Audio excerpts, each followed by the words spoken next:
Hello viewers, আশা করি আপনারা ভালো আছেন। আমিও ভালো আছি। আজকে আমরা ন্যারেশনের পার্সন পরিবর্তনের নিয়ম সম্পর্কে আলোচনা করব। Viewers, let us start it. এখানে একটি বাক্য দেওয়া আছে, he said to me, I have done my duty. He say আমাকে বলল, I have done my duty, আমি আমার কাজ করেছি, আমি আমার দায়িত্ব পালন করেছি। এখানে ভিউয়ার্স লক্ষ্য করুন, আমরা এটাকে যখন ইনডাইরেক্ট করব তখন রিপোর্টেড স্পিচ, আমরা আগে আলোচনা করেছি কোন অংশটা রিপোর্টেড স্পিচ আর কোনটা রিপোর্টিং ভার্ব। রিপোর্টেড স্পিচে যখন ফার্স্ট পারসন, সাবজেক্টটা যখন ফার্স্ট পারসন হবে তখন সেটা রিপোর্টিং ভার্বের সাবজেক্ট অনুযায়ী পরিবর্তিত হবে। তাহলে ভিউয়ার্স আমরা এখন সেটা ইনডাইরেক্ট করি। he said he said to me, single commerce হলে আমরা দ্যাট বসাবো। he said to me that viewers এখানে রিপোর্টেড স্পিচের সাবজেক্ট আইটা যেহেতু এখানে ফার্স্ট পারসন, সেটা রিপোর্টিং ভার্বের সাবজেক্ট অনুযায়ী পরিবর্তিত হবে। তাহলে রিপোর্টিং ভার্বের সাবজেক্ট কোনটা এখানে? হি। এই হি অনুযায়ী যদি এটা পরিবর্তিত হয় তাহলে এটা কি হয়ে যাবে? আইটা হয়ে যাবে হি। he said to me that he, আর এখানে টেন্স অনুযায়ী যেহেতু প্রেজেন্ট পারফেক্ট টেন্স সেহেতু এটা হয়ে যাবে past perfect tense. he had done, আর মাইটা পরিবর্তিত হবে হি অনুযায়ী। he had done his duty। Viewers, আশা করি বুঝতে পেরেছেন। আমরা পরবর্তী বাক্যে চলে যাব।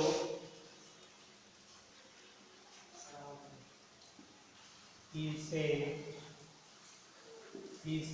to me,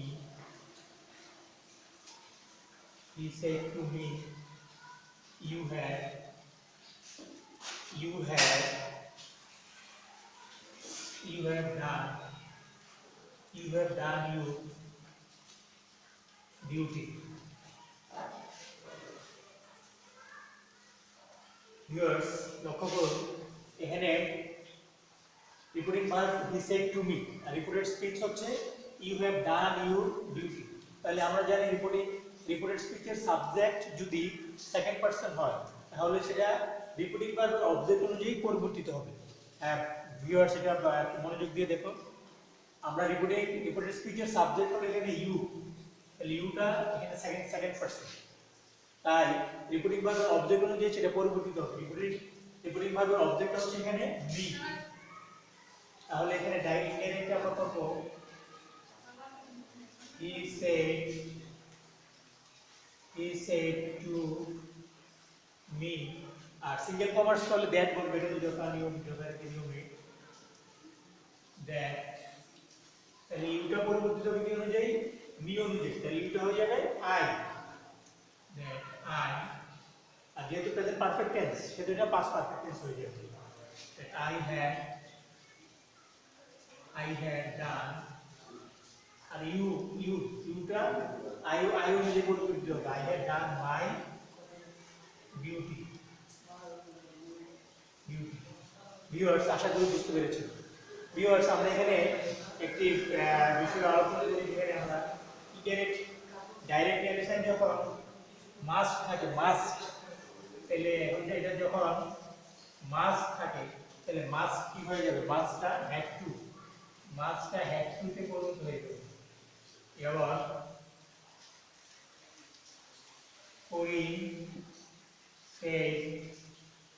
Corinne said to me, I must do it।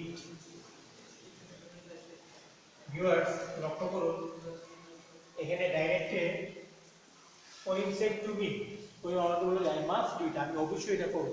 তাহলে এখানে মাস্ট থাকলে আমরা মাস্টটা হয়ে যাবে হ্যাড টু হয়ে যাবে। তাহলে ইনডাইরেক্টে Corinne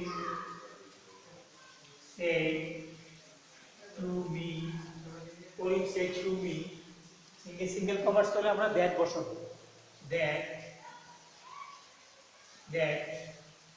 আইটা কি হবে? আই রিপোর্টিং ভার্বের সাবজেক্ট অনুযায়ী পরিবর্তিত হবে। তাহলে আইটা কি হবে? করিম। করিম এখানে রিপিট ভার্ব সাবজেক্ট, তাহলে আইটা কি হয়ে যাবে? হি। হি আর মাস্ট, মাস্ট, মাস্ট যখন থাকবে সেটা হ্যাড টু তে পরিণত হবে। That he had to do it, do it. Viewers, আশা করি বুঝতে পেরেছি। ভিউয়ার্স, এবার আমরা ইন্টারোগেটিভ সেন্টেন্সের ন্যারেশন নিয়ে আলোচনা করব। ইন্টারোগেটিভ সেন্টেন্সের ন্যারেশন নিয়ে আমরা এখন আলোচনা করব। হি said to me, he said to me,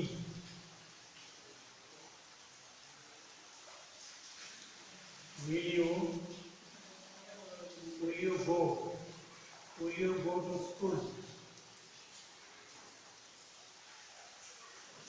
Viewers, লক্ষ্য করুন ইন্টারোগেটিভ সেন্টেন্স কাকে বলে? যে সেন্টেন্স বা বাক্য দ্বারা যখন কোনো প্রশ্ন করা হবে সেটাকে আমরা বলবো ইন্টারোগেটিভ সেন্টেন্স। আর যখন ডিফারেন্ট স্পিচ দ্বারা যখন ইন্টারোগেটিভ সেন্টেন্স বুঝাবে তখন এই সেড টু হয়ে যাবে আস, সেড টু হয়ে যাবে আস, তারপরে এখানে আমরা রিপোর্টেড স্পিচ দ্বারা যখন প্রশ্ন করা হবে সেই প্রশ্ন উত্তর যদি ইয়েস বা নো দ্বারা দেওয়া যায় তাহলে আমরা সেখানে সিঙ্গেল কমার্স করলে আমরা কি বসাবো? ইফ বসাবো। সিঙ্গেল কমার্স করলে ইফ বসাবো।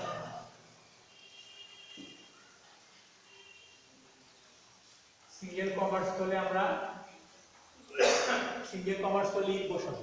তারপরে সেন্টেন্সটা ফুল সেন্টেন্সটি আমরা অ্যাসার্টিভ ফর্মে আমরা তৈরি করব। অ্যাসার্টিভ ফর্মের সাবজেক্ট আর অক্সিলারি ভার্ব, তারপরে যেভাবে অ্যাসার্টিভ সেন্টেন্স করা হয়। তাহলে আমরা এখানে মূলত আমাদেরকে লক্ষ্য রাখতে হবে যে আমরা যখন এটা ইন্টারোগেটিভ সেন্টেন্স হবে হওয়ার পরে আমরা সেড টু আমরা কি করব? সেড টু হয়ে যাবে আস। আর যদি রিপোর্টেড স্পিচে প্রশ্ন যদি ইয়েস বা নো দ্বারা করা যায় তাহলে সিঙ্গেল কমার্স করলে আমরা ইফ বসাবো। তারপর পুরো সেন্টেন্সটা অ্যাসার্টিভ ফর্মে হবে। তাহলে আমরা এখন এটা করি ইনডাইরেক্টে। তাহলে সেড টু হয়ে যাবে আস, হি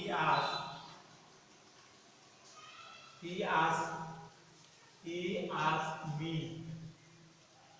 তাহলে এখানে দেখা যায় will you go to school, তুমি কি স্কুলে যাবে?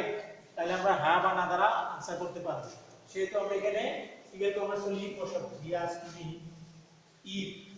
ইফ, তারপর সাবজেক্ট এখানে কি? ইউ। তাহলে ইউটা কি হবে? রিপিটিং ভার্বের অবজেক্ট অনুযায়ী পরিবর্তিত হবে। তাহলে অবজেক্টটা কি? মি। মিটা তাহলে এখন ইউটা আই হয়ে যাবে। হি asked me if I, তাহলে এখানে অক্সিলারি ভার্ব কি হবে? অক্সিলারি ভার্ব সাধারণত এখানে ইউর সাথে উইল বসবে, কিন্তু এখানে আই এর সাথে উইল বসবে না, আই এর সাথে সাধারণত শ্যাল বসবে। আর এখানে যেহেতু আমরা শ্যাল বসাবো আর শ্যালের এখানে কি হবে? পাস্ট ফর্ম হবে, যেহেতু রিপিটিং ভার্ব পাস্ট ফর্মে আছে তাহলে শ্যালের পাস্ট ফর্ম হবে should. He asked me if I should go to school। Viewers, আশা করি বুঝতে পেরেছেন। আমরা এখন দ্বিতীয় সেন্টেন্সে চলে যাব। He said to me, where are you going? Where are you going?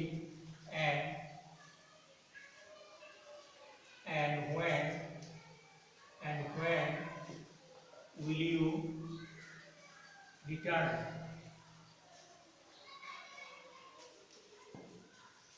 Viewers, লক্ষ্য করুন এখানে বলা হলো রিপোর্টেড স্পিচের দিকে লক্ষ্য করুন যে হোয়ার আর ইউ গোইং, যে তুমি কোথায় যাচ্ছ, এন্ড এবং হোয়েন উইল ইউ রিটার্ন, এবং কখন তুমি ফিরে আসবে।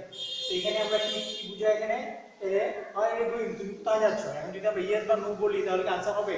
আনসার হবে না। তাহলে এটা ইয়েস বা নো দ্বারা দেওয়া যায় না। তাহলে আমরা জানি ইয়েস বা নো দ্বারা যদি দেওয়া না যায় তাহলে যে ওয়ার্ড দ্বারা প্রশ্ন করা হয় অর্থাৎ WH ওয়ার্ড দিয়ে আমরা বাক্যটা কি করব? শুরু করব। তারপরে পুরো বাক্যটি আমরা অ্যাসার্টিভ ফর্মে তৈরি করব। যেমন ইনডাইরেক্টে he asked আর এখানে আরেকটি কথা বললে যে এটা আগে বলা হয়েছে যে সেট টু তো আমরা কি জানি যে আস্ক হয়ে যাবে he ask me where are you going তাহলে এখানে WH ওয়ার্ড অর্থাৎ যে ওয়ার্ড দ্বারা প্রশ্ন করা হচ্ছে কোন ওয়ার্ড দ্বারা হোয়ার দ্বারা তাহলে আমরা হোয়ারটা বসে এখানে হি ask me where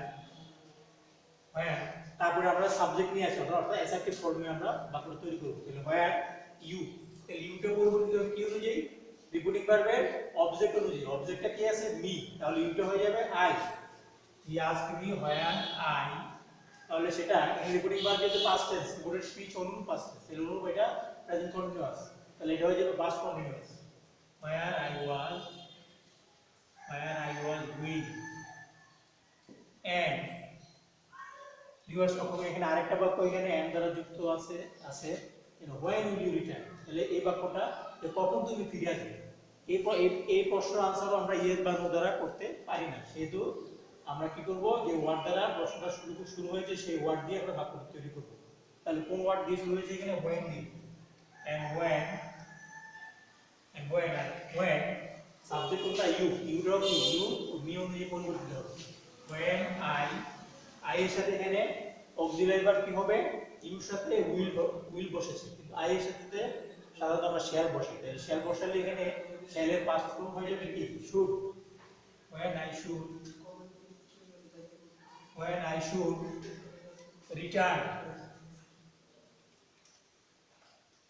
should return তাহলে কি দাঁড়ালো he asked me where I was going and when I should return viewers আশা করি বুঝতে পেরেছেন এখন আমরা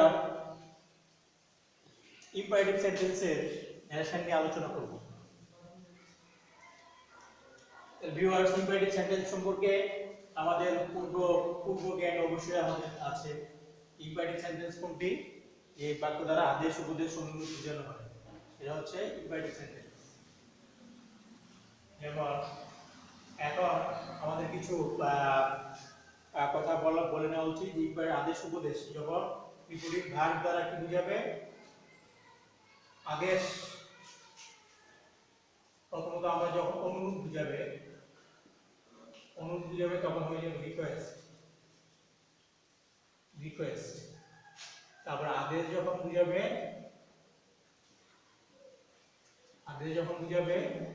হয়ে যাবে অর্ডার অথবা কমান্ড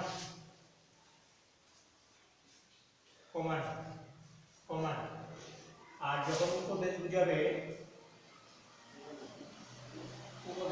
তখন হয়ে যাবে অ্যাডভাইস অন্যথায় টেল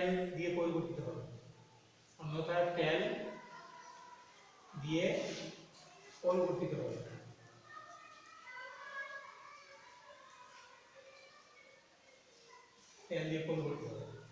তাহলে ভিউয়ার্স আমরা এখন প্রথম বাক্যটা আমরা শুরু করি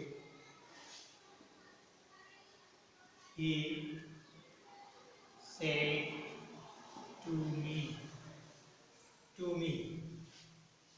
to me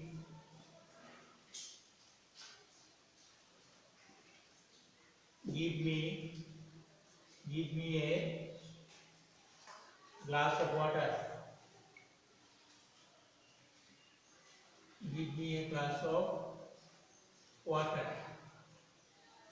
viewers লক্ষ্য করুন he said to me সে আমাকে বলল যে give me a glass of water আমাকে এক গ্লাস পানি দাও এখানে give এর পুরো আমরা এখানে একটা প্লিজ ব্যবহার করি please he said to me please give me a glass of water সে আমাকে বলল যে দয়া করে আমাকে এক গ্লাস পানি দাও তাহলে আমরা রিপিটেড স্পিচ দ্বারা কি বুঝালাম প্লিজ এখানে অনুরোধ করা হয়েছে যেহেতু এখানে অনুরোধ করা হয়েছে সেটা এখানে সেড টু হয়ে যাবে রিকোয়েস্টেড ইনডাইরেক্টলি আমরা বসাবো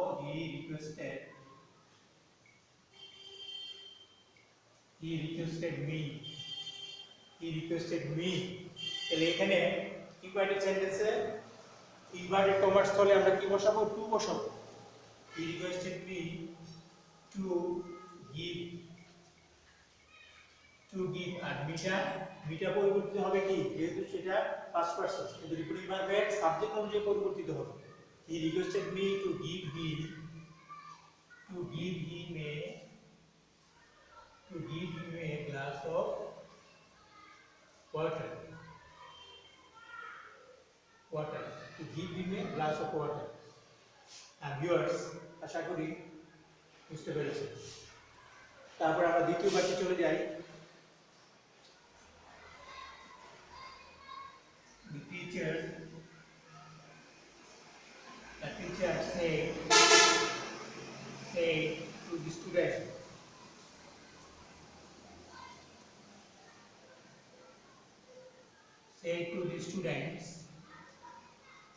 student,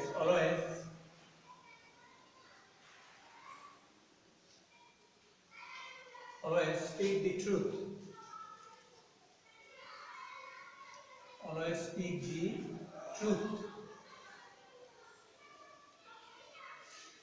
Viewers, the teacher said to the student, শিক্ষক ছাত্রদেরকে বলল, always speak the truth, সর্বদা সত্য কথা বলবে। তাহলে এটা ডিফারেন্ট স্পিচ দ্বারা কি বোঝানো হয়েছে এখানে? এখানে উপদেশ, শিক্ষক ছাত্রদেরকে উপদেশ দিয়েছে। সুতরাং তাইলে আমরা কি করব এখানে? said হয়ে যাবে কি? অ্যাডভাইস। তাহলে আমরা এখানে বাক্যটা তৈরি করি। Indirectly the teacher advised the students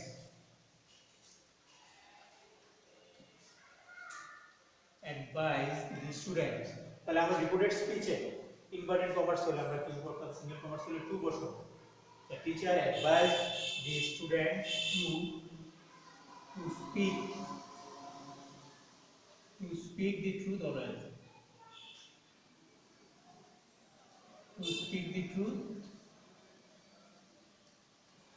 always. Viewers লক্ষ্য করুন যে এখানে অ্যাডভার্ব যেটা এটা আমরা সবার পরে বসিয়ে দিই। তাহলে ভিউয়ার্স আশা করি বুঝতে পেরেছেন। আমরা পরবর্তী বাক্যে চলে যাই।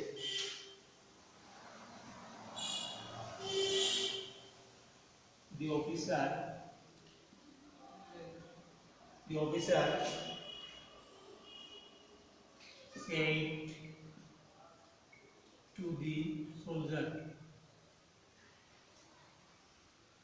said to the soldier,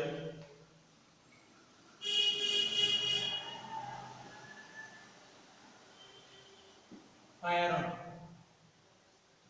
officer সৈনিককে গুলি করার জন্য নির্দেশ করল। তাহলে এখানে যেহেতু এখানে আর্মির অফিসার উদ্যোগী কর্মকর্তা তার সেনাবাহিনীর এই সৈনিককে কি করলেন? এখানে অর্ডার করলেন, মানে আদেশ করলেন। তাহলে আদেশ করলে সেখানে আমরা কি হয়ে যাবে? অর্ডার। আমরা এখানে সেট টু আমরা কি হবে? অর্ডার অথবা কমান্ড। আমরা এখানে কমান্ড ব্যবহার করব। Indirected the officer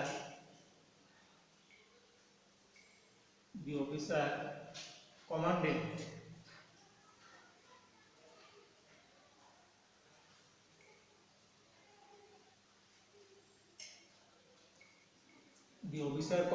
the soldier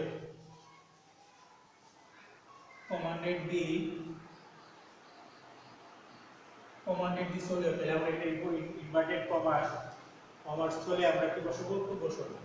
commanded the soldier to fire on.